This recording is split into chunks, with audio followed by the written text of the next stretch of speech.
ගොඩාක් අය කියනවා මම තමයි සිංග්ලිෂ් කතා කරන ට්‍රෙන්ඩ් එක ලංකාවට ගෙනාවේ කියලා. මේ අහන්න.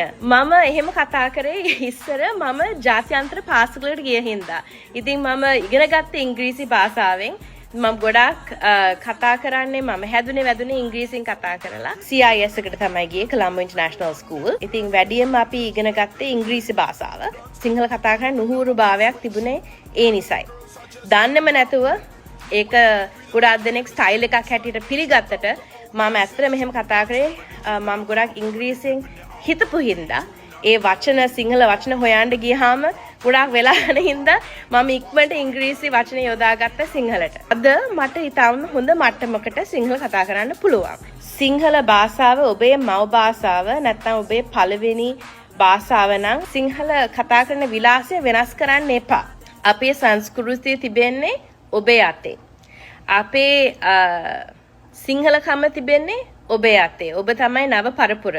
ඉතින් අපි අද ජීවත් වෙලා හිටියත් හෙට දවසේ ඔබ තමයි මේ ලංකාවේ හෙට දවසේ ලස්සන කරන්නේ.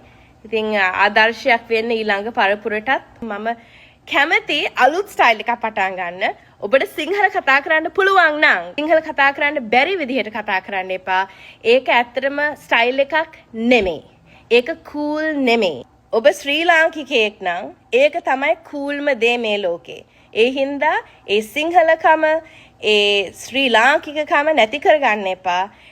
පුළුවන් තරම් ඒ කතා කරන විලාසය වෙනස් කරන්න නැතුව හොඳ ආකාරයෙන් ඒ වචන උච්චාරණය කරලා සිංහල හොඳට කතා කරන්න උත්සාහ කරන්න.